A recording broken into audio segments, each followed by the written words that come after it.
The state of distribution for indie filmmakers is just absolutely insane in the current state.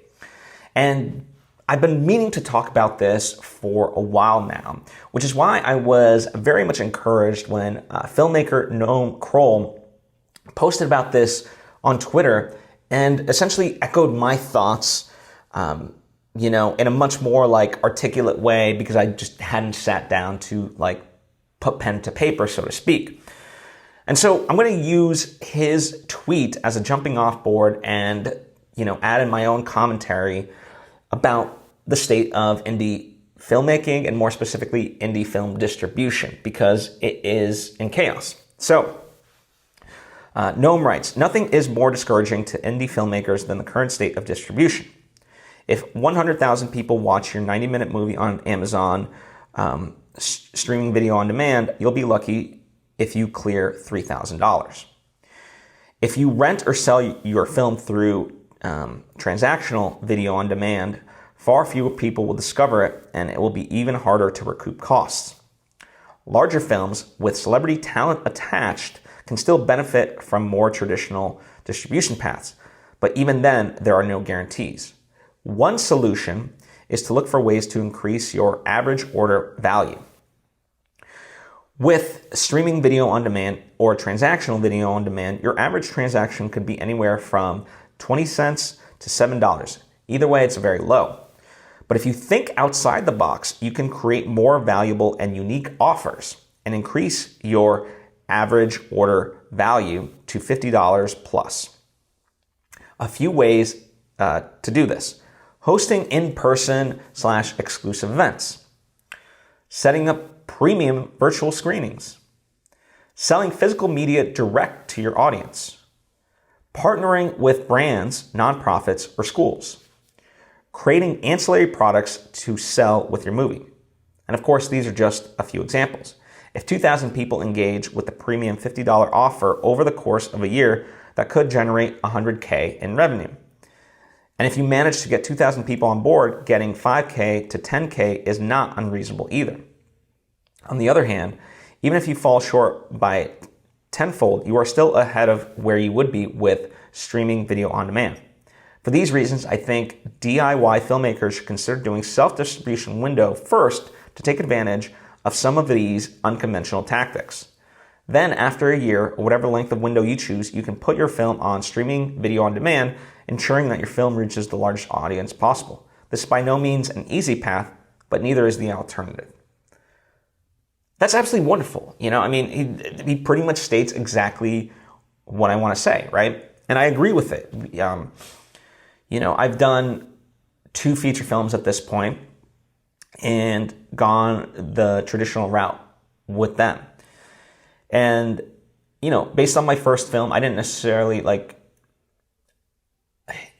I knew the pitfalls of just distribution in general.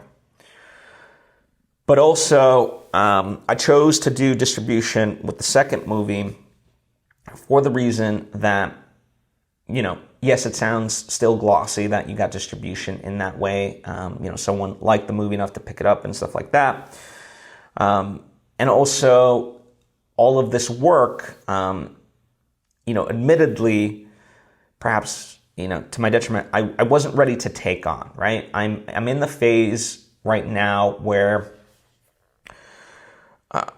my creative juices are flowing, and so I wanted to keep that momentum and essentially work backwards at it, just amass these great things, books, movies, and so forth that I've been working on, and then knowing that the distribution window that I have with both movies, once, essentially it's backwards, right? He's talking about the 1-year period where you're essentially doing it on your own, and then, you go the more traditional route. And you could self-distribute, even in stream, you could put it up on Amazon and stuff like that yourself, iTunes and yada, yada, yada. So, but for me, I just wanted to, do it the reverse way, because sometimes with distributors, they won't take something if it's already been released, right? Which makes sense. And certainly the way he's talking about it is a much more private thing. So it's not, you could get away with it. No different than like, so many times something streams or at festivals, right? Something will play and it'll be like the world premiere, even though it's had like 6 world premieres. It's all just a marketing ploy. So you can kind of wiggle around it. But still, for me, excuse me, I felt very much the better path for me was, well, let's just see how a different distribution company goes about it. I had talks with them about, kind of their approach and things like that. And, ultimately it was something that, as I said, I wanted to spend my time in other facets. And now with this third movie that I'm working on, I am looking at it a little bit differently and building the community aspect as part of it. Hence why I want to have it be an NFT project as well, because I want to bring that community together. And to me, that's, why I get excited about NFTs is for that reason is it essentially allows people to have collectibles, but feel a part of the project, right? And it's no different than like owning baseball cards or whatever it may be, as the interest increases, now you have something like tangibly valuable, for yourself, like, and you get to, through the NFT, so-called system, you get to verify that you were there from the beginning or what, early days, whatever it may be. So that to me is another interesting component to it. But I do love, the exclusive events, virtual screenings and things like that. Here in LA, luckily, I have many friends and that went to see the movie, but many that still have yet to see it. So, why not rent out a theater and I have the DCP, so, let's play it, right? And there's all these kinds of ways. And,